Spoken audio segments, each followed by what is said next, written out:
The sun had just begun to rise over the small town of Elkridge. Golden rays slipped through the blinds of Maple Diner, a cozy roadside restaurant known for its warm coffee and the kind smile of its morning waitress, Emily Parker. Before we keep going, drop a comment and tell me, where are you watching from? I love seeing how far these stories reach. Emily was 26, a single mother of a 5-year-old boy named Tommy. Every day, she tied her blonde hair into a bun, wore her faded blue apron, and served breakfast with a grace that came from years of quiet endurance. Her shift started at 6 a.m., and though her hands were often tired and her smile forced, she always tried to make people feel welcome. That morning, 4 soldiers in uniform walked in. Their badges gleamed. Their laughter filled the small diner. They had just returned from a local training exercise and were loud, cocky, and restless, still buzzing with adrenaline. "Coffee, ma'am," one of them said sharply, dropping his cap on the counter. "Make it hot, not like that weak stuff you serve to old folks." Emily nodded softly. "Of course, sir. Coming right up." The soldiers chuckled among themselves, whispering cruel jokes about how cute the waitress was. How she looked too soft to handle men in uniform. Emily ignored it.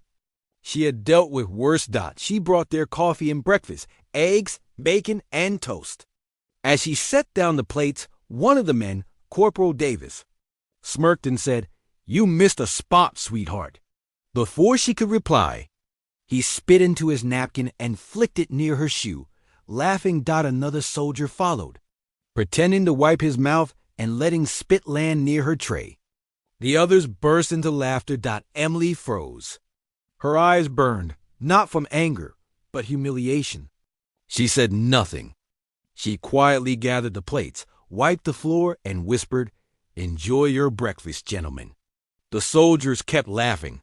What they didn't notice was the older man sitting alone in the corner booth. His uniform was hidden under a brown coat, his posture calm but commanding.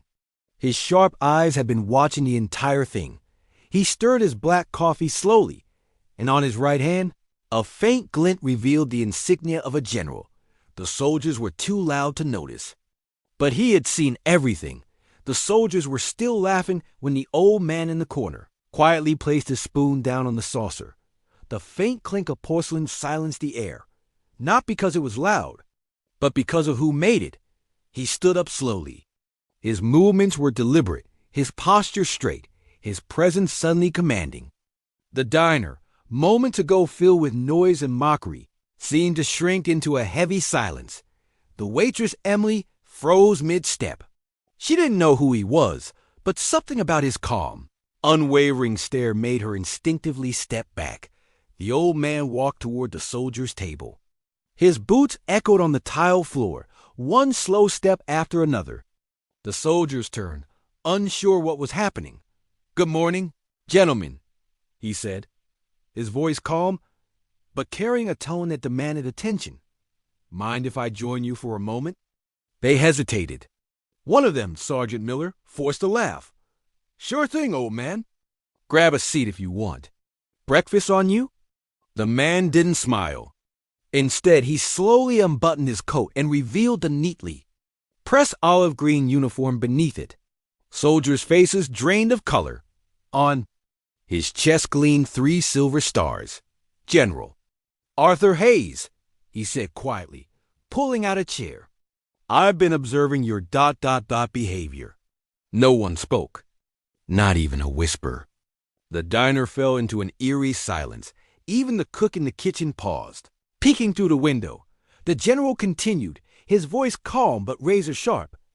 "Tell me, soldiers, is this how the United States Army trains its men to treat civilians? To humiliate a woman serving them food?" The men straightened up instinctively, stammering, "Sir, we didn't mean—" "Enough?" The general's tone cut through the air.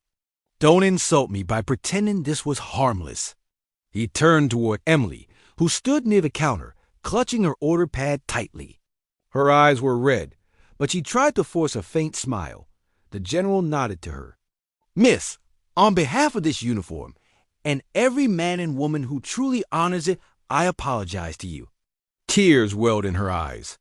She opened her mouth to speak but couldn't. The general turned back to the soldiers. "I could have looked away," he said. "But if I did, I'd be no better than you." He paused, letting his words settle like stones. "You wear this uniform to protect dignity, not to destroy it." The soldiers stared down at their plates, shame burning in their faces. The general straightened up. "You'll report to Fort Braddock tomorrow morning. Disciplinary review board will be waiting, and you'll apologize properly before you go anywhere." "Yes, sir," they said in trembling voices. He looked at them one last time, cold, disappointed but not cruel. Then quietly, he reached into his pocket, took out $100 bill, and placed it on Emily's counter. "For the trouble," he said softly, "and for your courage to endure without striking back. That takes strength." She tried to hand it back, whispering, "Sir, I can't take." But he smiled gently. "You already did more than enough." The general turned and walked out the diner door as the morning light spilled in behind him.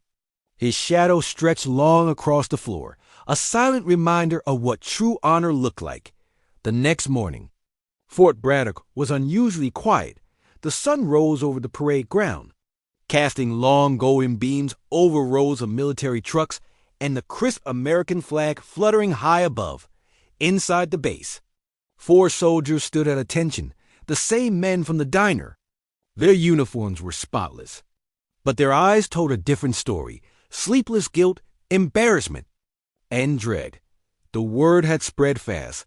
General Hayes had witnessed their behavior firsthand, and no one wanted to be on the wrong side of General Hayes. The general entered the hall, his footsteps echoing. He didn't look at them right away. He stopped before the podium, reading a short report. Then, without looking up, he said, "You understand why you're here?" "Yes, sir," the men replied in unison. He raised his eyes slowly. "Do you understand what you've done?" There was silence. Finally, Sergeant Miller stepped forward. "We disrespected the uniform, sir, and someone who didn't deserve it." General Hayes nodded slightly. "You disrespected the very people you swore to protect. That waitress, she represents every innocent civilian who trusts that a soldier's uniform means safety, not arrogance." He let the silence linger, letting the weight of those words sink deep. Then he continued, "You will make this right, not by standing here, but by showing true humility. You will return to that diner in uniform, and you will apologize publicly. And afterward, you'll spend 2 weeks assigned to the town's Veterans Outreach Center, serving meals, cleaning facilities, and learning what service truly means." The men saluted. "Yes, sir." That afternoon, the 4 soldiers returned to Maple Diner. Emily was wiping down the counter, humming softly to herself. When the doorbell rang and she saw the uniforms again, her body tensed. But this time, they weren't laughing. Their faces were solemn, their eyes lowered in shame. Sergeant Miller stepped forward, hat in hand. "Ma'am, we came to say we're sorry. What we did yesterday was cruel and disgraceful. You didn't deserve that." Emily blinked, unsure what to say. The sincerity in his voice was unmistakable. Corporal Davis added quietly, "We were acting proud, not honorable." The general showed us what that really means. For a long moment, the diner was silent. Only the soft hum of the old refrigerator filled the air. Emily finally smiled. Faintly, "I accept your apology, and I hope you carry that lesson wherever you go." The soldiers nodded. One of them left an envelope on the counter, a letter, sealed with the Army insignia. When she opened it later, she found a handwritten note from General Hayes. "Dear Miss Parker, sometimes it takes one act of cruelty to reveal true strength. You show grace in humiliation, and that's rarer than valor on any battlefield. The men have learned their lesson, but so have many others who heard your story. You reminded us all that respect is the foundation of honor. General Arthur Hayes." Tears filled her eyes again, but this time, they weren't from shame. Outside, The soldiers stood at attention beside their vehicle. They looked lighter, changed. Emily walked up and said softly, "You're welcome to stop by for breakfast again someday. Just try not to make me cry next time." They laughed awkwardly, relieved Dot as they drove off. Emily looked toward the horizon, where the flag at Fort Braddock waved proudly in the morning wind. She whispered, "That's the kind of army my father used to talk about." And somewhere beyond the diner, the general, watching from his jeep at a distance, smiled faintly, then drove away, leaving behind not punishment, but redemption. A week passed. The small town of Elkridge went back to its quiet rhythm, trucks humming down the highway, children laughing outside the school, and the comforting smell of coffee drifting from Maple Diner each morning. But for Emily, something had changed. The incident that once filled her with humiliation had become a story of redemption, whispered among locals, printed in a small-town newspaper, and retold by veterans who'd stopped by to meet the waitress who taught soldiers about dignity. Every morning, as she poured coffee, she noticed new faces, people smiling kindly, tipping a little extra, sometimes just saying, "Thank you for what you did." Emily didn't think she'd done anything heroic. She just stayed quiet when her heart wanted to break. But somehow, that quietness had become its own kind of strength. One evening, after closing the diner, she sat by the window as the sun dipped below the horizon. Tommy was asleep in the back booth, his head resting on his school backpack. Emily took out a piece of paper and began to write. "Dear General Hayes, I don't know if you'll ever read this, but I need to say thank you. That morning, I felt invisible. I've served hundreds of people over the years, and sometimes people forget that waitresses are human too, that behind every smile is someone's story, someone's struggle. When those soldiers humiliated me, I wanted to disappear. But then you stood up. You didn't raise your voice. You didn't humiliate them back. You simply reminded them what honor looks like. You showed me something I'd forgotten, that goodness still exists in silence, that decency still wears a uniform, and that courage isn't always about fighting. Sometimes it's about standing up when no one else does. That kept your note in my apron pocket. It reminds me that grace can win over cruelty, and that even a small act of justice can ripple through hearts. With gratitude, Emily Parker ***. She folded the letter carefully, placed it inside an envelope, and addressed it to Fort Braddock Command Office. Then she looked out the window at the dim glow of streetlights and the wide, peaceful sky. A sense of peace washed over her.